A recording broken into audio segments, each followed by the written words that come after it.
Hey everybody, what's happening? Brent Axe here from syracuse.com. We're live on the Syracuse Orange Basketball Facebook page, and we're coming off the heels of a Syracuse win, a 20-point win over Louisville at the Carrier Dome here on Wednesday night. Final score, Syracuse 69, Louisville 49, and now all sights are set, and the stage is set for the big one. Duke comes to the Carrier Dome on Saturday. A record college basketball crowd, and a chance for Syracuse to beat a team that they've beaten once before, but maybe, a little bit different circumstance here with the hype, the build-up, the crowd, and everything that goes into this matchup with Duke coming up. But Syracuse got a big win tonight.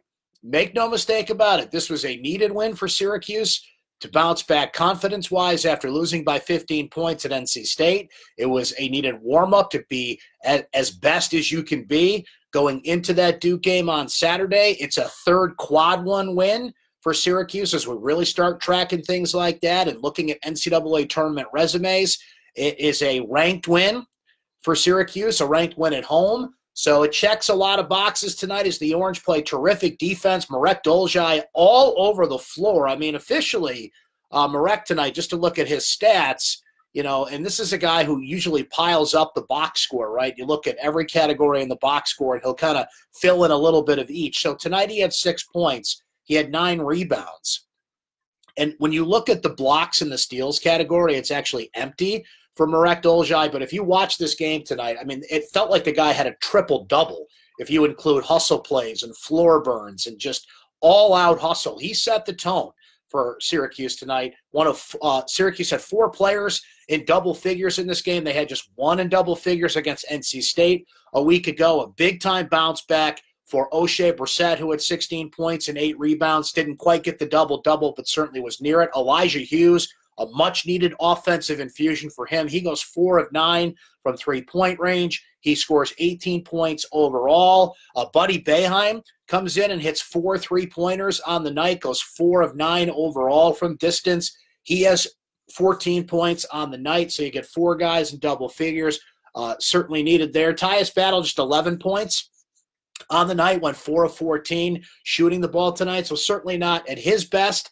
Certainly notable that Frank Howard, who we noted was the only guy who scored or did anything on the offensive end a week ago against NC State, had one of his worst games of the season, had 11 minutes of play, did not score.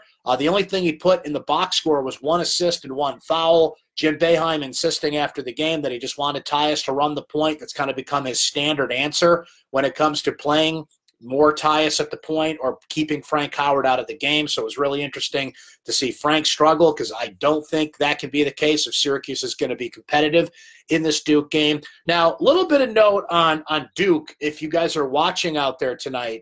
We're live here on Facebook, so if you're watching this later on YouTube, we'll have an update on this and know what the status is. Did you guys see, if for those of you live with me here, what happened to Zion Williamson of Duke? I've never seen this before. So right before we came on here, and the replays are on, social media and everything now, Zion Williamson, his shoe blew up. He's just driving to the hoop, and all of a sudden you just see his shoe, fall apart. And they took him to the locker room. So you guys keep me updated here in the comments section. I don't have a TV in the background where I am. So if Zion comes back into that game, just, hop in the comment section here and let me know if Zion is back in there. So, because that obviously changes the conversation about previewing the Duke game. If that's serious, if they looked at him and there's something there and they're holding him out for precautionary reasons, which I would imagine they would not do against North Carolina, I mean, short of he's going to be like the Black Knight from the Monty Python movies, right? I'll bite your bloody leg off. You're not going to keep that guy out of that game unless absolutely necessary. So keep me updated on that, guys. If you see him come back into the game, he limped to the locker room, and from everything I've seen from the moment we're discussing right now, he's still there and is limited at this point. So if he comes back out, we'll see. That's a game changer if he doesn't play against Syracuse, obviously, but let's not speculate on any injuries or anything like that at that point. Wild stuff, though, for Zion. I mean, literally his shoe just blew up out there while he was driving to the hoop. Crazy stuff. So for Syracuse, this was obviously a big win for them, and Louisville was awful. Louisville's a good three-point shooting team. They go 6 of 28 from three-point range, and a lot of those were garbage threes that came late in the game. They shot 15 of 40. Let me say that again. 14 of 54 overall, 25%. You know, Syracuse really wasn't that good shooting the ball. They're 22 of 57. That's 39%. That's decent. They were 11 of 30 from three-point range, certainly better than they were against NC State when Frank made 5 and the rest of the team went 0 for 14. So pretty decent. 37% mark. Syracuse was excellent at the free throw line. They went 14 of 16 because free throws matter. As we know, Syracuse out-rebounded Louisville by a mark of 39 to 36 overall. So that was good news. Turnovers, Louisville at 13, which Syracuse turned into 16 points off turnovers. The Orange had 12 turnovers themselves, but Louisville could not take advantage of that. Just 5 points off turnovers on the night. So these are common themes. These are things we have talked about on this post-game show we do here on Facebook Live and in other places, and I've written about it in my recap. And Syracuse's 4 ACC losses this year, it's by an average of 17 points.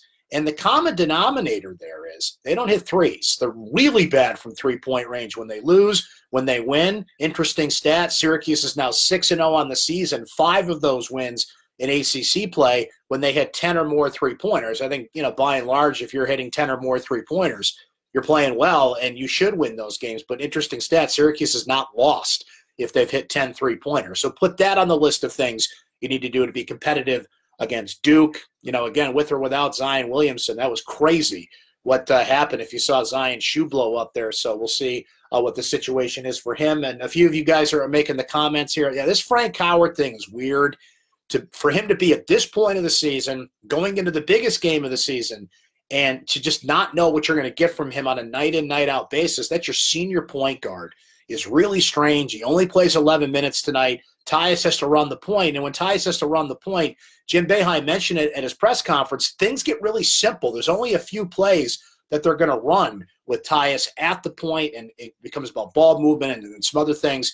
You know, O'Shea can, you know, kind of get a little more aggressive. He took a couple more threes tonight when Marek Dolezaj is getting turnovers and pushing tempo and getting the fast break going, and a few things that work for Syracuse tonight, getting Buddy Boeheim some open looks. That's great. But you still need somebody to facilitate the offense, to really bear down and run plays and run the show. And Syracuse just doesn't have that guy right now. So, you know, certainly something to keep an eye on. But, you know, we're at the home stretch of the season, 5 games to go in the regular season. There's still 3 games left against top 10 teams. And Syracuse still doesn't know what it gets night in, night out from its point guard. So certainly something to watch there. And look, Duke is – you need all hands on deck to beat that team. You need everybody at their best. You can't patchwork a win against Duke. I know that Syracuse, you know, you go back to the first win against Duke, and look, I'm required to tell you that Trey Jones and Cam Reddish didn't play in that game. They're playing in this game. And Syracuse did a lot of things right. Duke, I think, went 9 of 34, something crazy from three-point range in that game.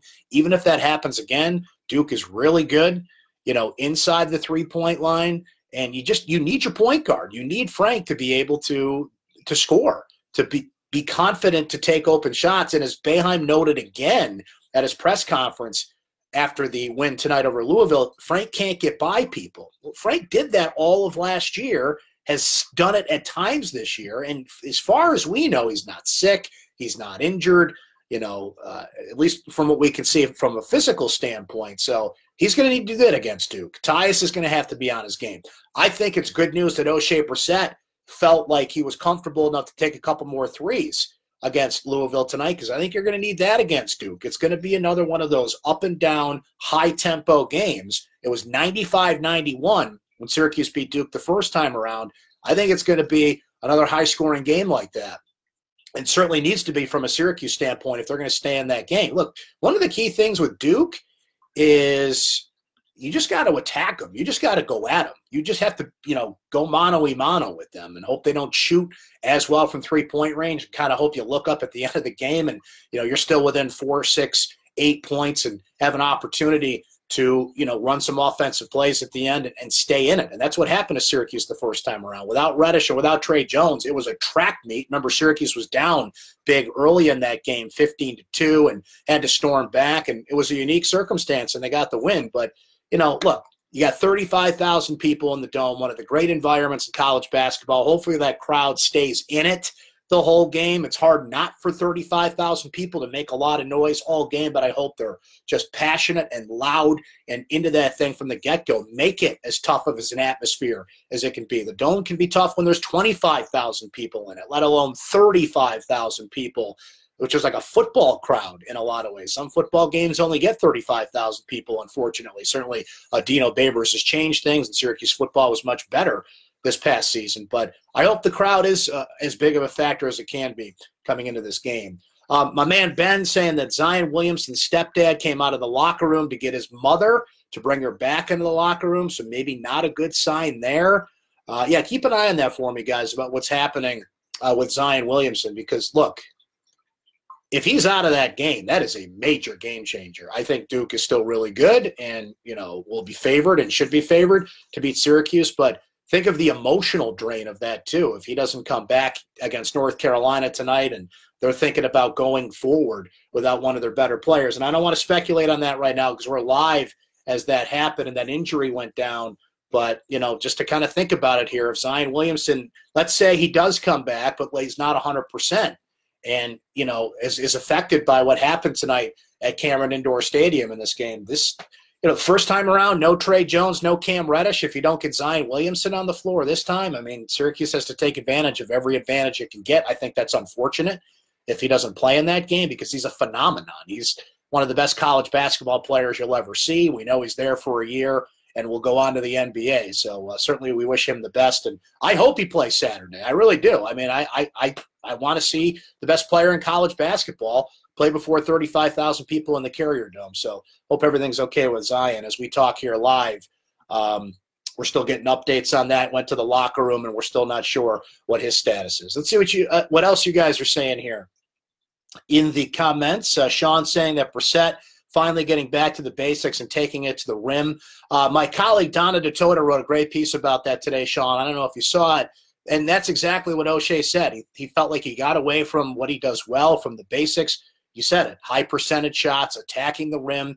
His footwork has been so much better the past 5 or 6 games. He's aggressive on the rebounding end. But what I like is shoot the threes that are there, that are not expected. He had kind of lulled teams to sleep. He had not shot, I think, more than 5 3-pointers in the last 4 games. There was 3 games in a row he only took 1.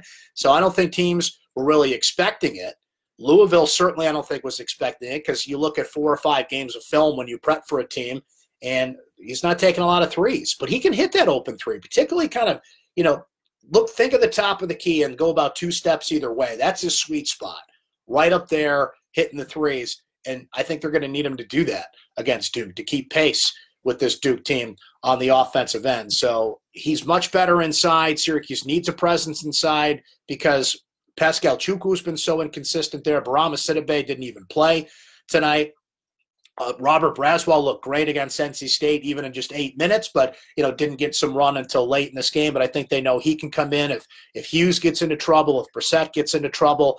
And Brissett has just been, this is 4 of the last 5 games he's had a double-double. Somebody correct me if I'm wrong, but he did not get a double-double tonight, but has been either at a double-double level or near it. He had 16 and 8 tonight, so was pretty much right there. Hughes getting back on track is really big.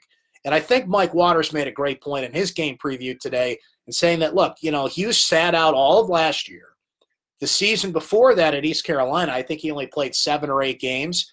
So Syracuse brought him in, took a real leap of faith on the type of talent that he was at East Carolina, and that has paid off. But the last few games, he was 25% from three-point range. He was averaging just 8 points in those 6 games. And, look, Hughes is a three-point threat. He can penetrate. He can get inside here and there, but you need him hitting about 3 or 4 three-point shots per game.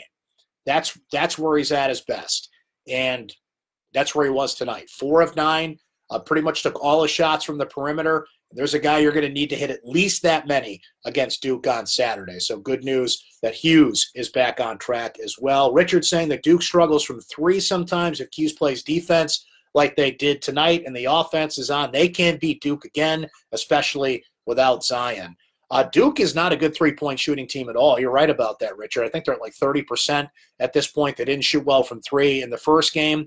And, you know, the Zion factor is, I mean, that's everything. If he doesn't play in this game, that opens up a whole new world for Syracuse. Duke's still good. Duke still got 3 top 5 picks on that team. Well, 2 top 5 picks and 3 guys that'll go in the first round of the draft if Zion doesn't play or is affected by what happened tonight. But that's the biggest factor right there because it just evens things out. Syracuse doesn't have anybody in the paint that can stop him consistently. No one does in the country. So if he's not in this game on Saturday, wow, what a game changer that will be. But we'll see how that plays out. Anthony saying beating Duke twice would be like winning the lottery for the Orange. Not only that, it would lock him into the tournament. I think this win tonight gives him the third quad one win.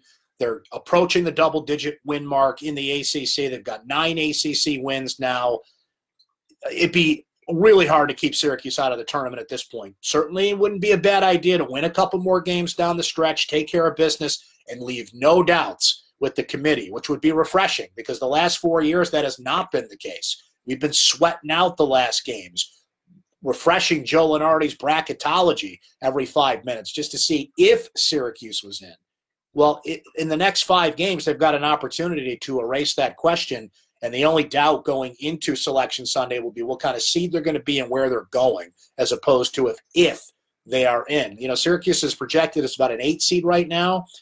You know, beating Louisville, I mean, if you beat Duke and Louisville in 1 week, you're going to shoot up and be like a 4 seed at that point. But I think you got to feel pretty good about Syracuse's NCAA chances right now. I mean, things still have to correct themselves, a few things that we brought up. But, you know, you keep taking care of business like this. You get to a 9th ACC win when double-digit wins in the ACC should be good enough to get you in. You got to be feeling pretty good about that.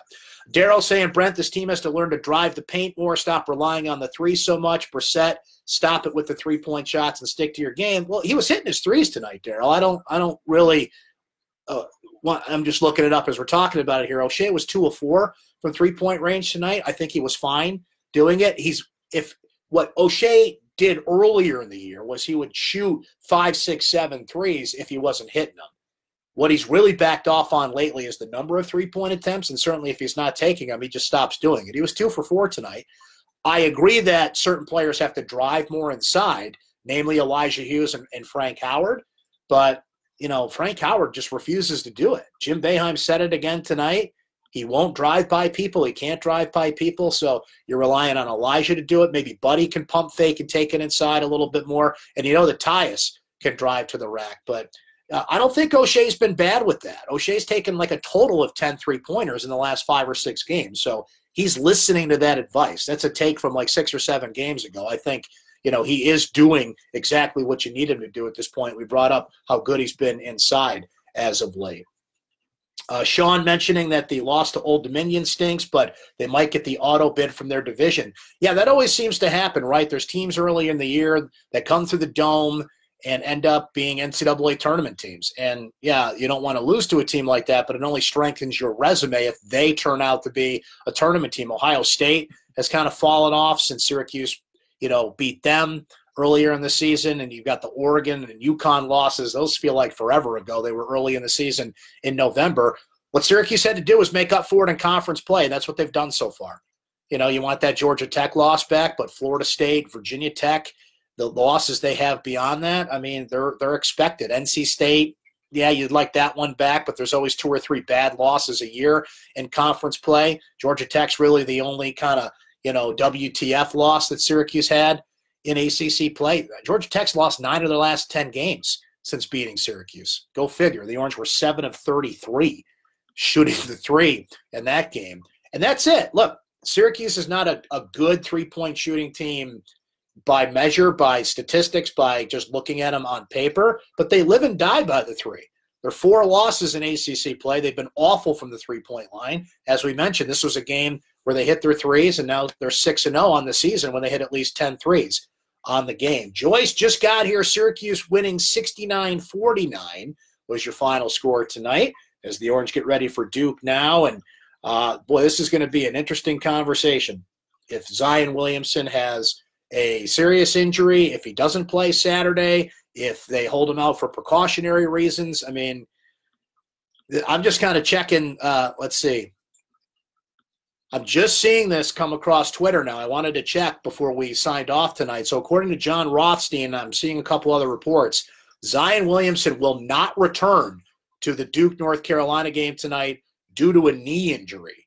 So that is big, big news for this game tonight, and now it's potentially big news for Saturday if he doesn't play against Syracuse. That is massive news. That tilts the conversation on the Syracuse-Duke game in a big way. Duke's still really good, very talented, and a team that is going to give Syracuse everything it can handle on Saturday. But if Zion does not play in that game, major, major game changer for Syracuse's chances and what it does to Duke psychologically, how they recover from that and kind of plow through it is going to be really interesting to see. But reports indicated there, we'll cite John Rothstein in his report, College Basketball Insider, that Zion will not return to the game tonight. So big, big news there. And a lot happening around the game, around town. The hype's going to build for the next few days. College game day is going to be in town on Saturday. A lot of people will be going to that. It's an 11 a.m. broadcast at the Carrier Dome. This is it. This is the game everybody looks forward to and shows what Syracuse, New York can be.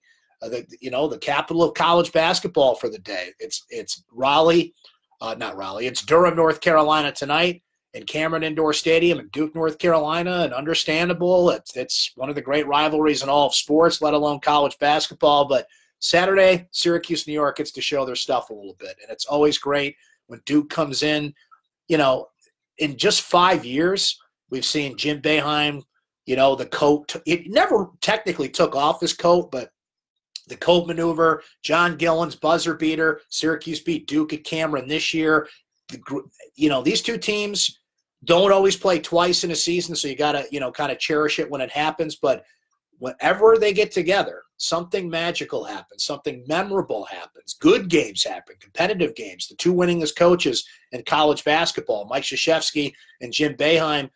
Tonight's the rivalry, but what Syracuse and Duke have created in 5 short years since the Orange joined the ACC is special. It's its own thing, and it's right up there, and it's become must-watch. There's a reason that ESPN tilts all these games towards the end of the season, and you got Louisville tonight, took care of business there. We'll see what happens with Duke. You got North Carolina Tuesday night, Virginia still to come. A lot of heavyweights still left on the Syracuse schedule, even after the one we're all looking forward to on Saturday. So go watch that game. Go see how Duke does against North Carolina, as just reported, as we're here live, and we'll see how this develops over the next couple of days. But Zion Williamson is not going to return to to North Carolina Duke tonight. So we'll see what his status is for Syracuse. A major storyline is developing for Saturday, but I think we all know Duke's still going to be the toughest game of the season coming up on Saturday. Thanks to our friends at Krause Health for presenting this chat tonight. Thanks to you for hanging out. Really appreciate it. We'll be right back here Saturday night after the big one. Syracuse and Duke tip at 6 o'clock. We'll be right here on Facebook Live right after Jim Boeheim's press conference, and we'll see what we're talking about then. But thank you for joining us here tonight. Enjoy the rest of your week. Enjoy the build-up to the Duke game, and we'll be right back here on Saturday night talking about that one on Facebook Live.